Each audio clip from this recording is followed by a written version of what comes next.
بسم اللہ الرحمن الرحیم۔ السلام علیکم اسٹوڈنٹس آف کلاس 8 اسلامیات لازمی کی کلاس میں یہ آج آپ کا لیکچر نمبر 11 ہے، جو کہ حدیث نمبر 3 تعلیم القرآن کے متعلق ہے۔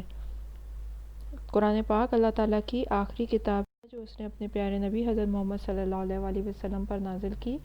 اللہ تعالیٰ قرآن پاک نہ صرف پڑھنے بلکہ اسے سمجھنے کا بھی حکم دیتے ہیں، اور نبی پاک صلی اللہ علیہ وسلم نے بھی تعلیم قرآن کی حاصل کرنے اور اسے دوسروں کو سکھانے کا حکم دیا ہے۔ آئیے اب اپنی حدیث کو پڑھتے ہیں اور پھر اس کا لفظی اور بامحاورہ ترجمہ سمجھتے ہیں اور تشریح کرتے ہیں۔ بسم اللہ الرحمن الرحیم۔ خیرکم من تعلم القرآن وعلمہ۔ خیرکم بہتر ہے تم میں سے، من جو تعلم سیکھے، قرآن وعلمہ اور سکھایا، ہو اسے دوسروں کو۔ تم میں سے بہترین شخص وہ ہے جس نے قرآن سیکھا اور اسے دوسروں کو سکھایا۔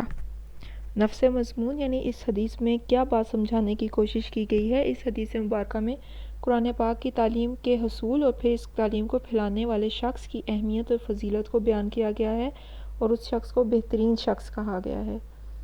قرآن پاک اللہ تعالیٰ کی آخری اور مکمل کتاب ہے جو اس نے اپنے آخری نبی حضرت محمد صلی اللہ علیہ وسلم پر نازل کی۔ قرآن کا موضوع انسان ہے، جس میں انسانی زندگی کے تمام پہلوؤں کی طرف رہنمائی کی گئی ہے۔ قرآن پاک کی تعلیم کے متعلق قرآن پاک میں اللہ تعالیٰ کیا فرماتے ہیں؟ وَإِذَا قُرِئَ الْقُرْآنُ فَاسْتَمِعُوا لَهُ وَأَنصِتُوا لَعَلَّكُمْ تُرْحَمُونَ۔ اور جب قرآن پڑھا جائے تو توجہ سے سنا کرو اور خاموش رہا کرو تاکہ تم پر رحم کیا جائے۔ ایک اور جگہ ارشاد فرمایا، قُلْ هَلْ يَسْتَوِي الَّذِينَ يَعْلَمُونَ وَالَّذِينَ لَا يَعْلَمُونَ۔ ان لوگوں سے کہہ دیجئے کہ کیا جاننے والے اور نہ جاننے والے برابر ہو سکتے ہیں؟ ایک اور جگہ فرمایا، کما ارسلنا فیکم رسولا منکم یتلو علیکم آیاتنا ویزکیکم ویعلمکم الکتاب والحکمت ویعلمکم ما لم تکونوا تعلمون۔ جیسا کہ بھیجا ہم نے تم میں سے ہی رسول، جو پڑھتا ہے تمہارے آگے ہماری آیتیں اور پاک کرتا ہے تم کو اور تعلیم دیتا ہے تمہیں کتاب و حکمت کی اور اس کی جو تم نہیں جانتے۔ ایک اور جگہ فرمایا، یرفع اللہ الذین آمنوا منکم والذین اوتوا العلم درجات۔ اللہ تعالیٰ تم میں سے ایمان والوں اور علم والوں کے درجات بلند فرماتا ہے۔ پھر فرمایا، قل رب زدنی علما، کہہ دیجئے اے میرے رب میرے علم میں اضافہ فرما۔ یعنی قرآن پاک میں علم والوں کی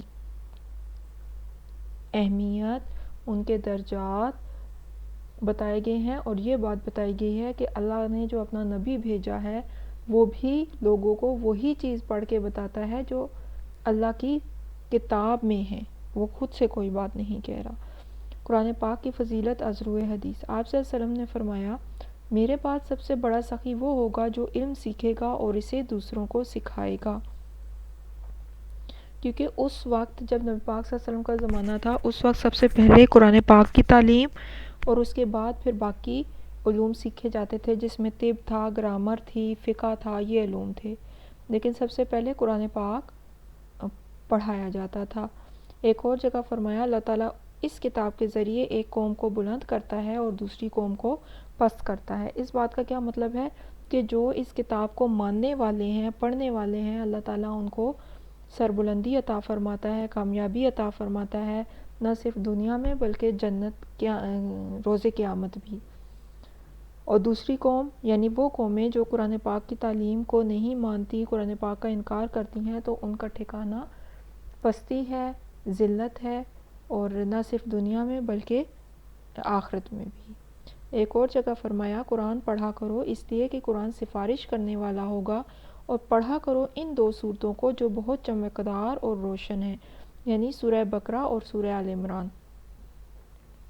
انسان کا جب قیامت کے دن حساب ہو رہا ہوگا تو دو چیزیں انسان کے ساتھ کھڑی ہوں گی اور اللہ تعالیٰ سے اس کی سفارش کریں گی کہ اے رب العالمین اس شخص کو جنت میں داخل کیجئے۔ ایک قرآن پاک اور دوسرا روزہ ہے۔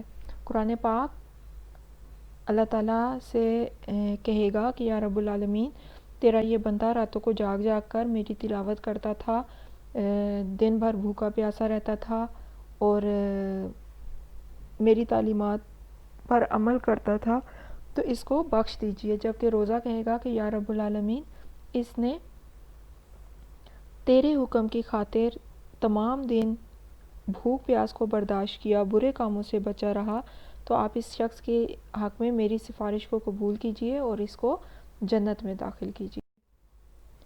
اشاعت علم کی تاکید۔ آپ صلی اللہ علیہ وسلم نے قرآن پاک کی تعلیم حاصل کرنے کے ساتھ ساتھ اس کو دوسروں تک پہنچانے کا بھی حکم دیا اور فرمایا بلغوا عنی ولو آیۃ، مجھ سے ایک آیت بھی سنو تو اسے دوسروں تک پہنچاؤ۔ ایک اور جگہ فرمایا فلیبلغ الشاہد الغائب، تم میں سے جو یہاں حاضر ہے وہ میرا پیغام ان تک پہنچا دے جو یہاں حاضر نہیں ہیں۔ دوسروں کو قرآن سکھانے کا اجر۔ آپ صلی اللہ علیہ وسلم نے فرمایا علماء نبیوں کے وارث ہیں۔ آپ نے نہ صرف خود قرآن کی تعلیم حاصل کی بلکہ اسے دوسروں تک پہنچانے کا حکم بھی دیا۔ آپ نے فرمایا دو آدمی قابل رشک ہیں، ایک وہ جسے اللہ مال دے، جسے خدا مال دے اور وہ اللہ کی راہ میں خرچ کرے، اور دوسرا وہ جسے اللہ نے علم دیا اور وہ اسے دوسروں تک پہنچائے۔ ایک اور جگہ فرمایا قرآن کا ماہر ان فرشتوں کے ساتھ ہے جو اعمال کے اعتبار سے بزرگ اور نیکوکار ہیں، یعنی وہ فرشتے جو لوح محفوظ پر لکھتے ہیں، اور وہ شخص جو قرآن کو اٹک اٹک کر پڑھتا ہے اور اس کو پڑھنا مشکل ہوتا ہے، اس کو دگنا ثواب ملتا ہے۔ دل ہے جو شخص اسے پڑھے اس کے لیے 10 قرآن ختم کرنے کا ثواب لکھا جاتا ہے۔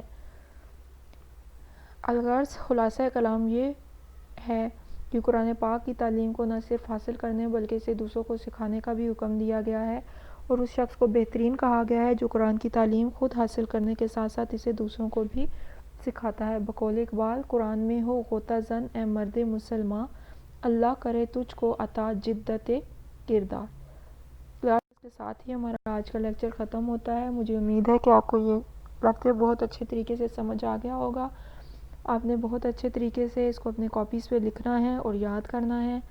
اپنی دعاؤں میں یاد رکھیے گا۔ Thank you. اللہ حافظ۔ جزاک اللہ خیرن۔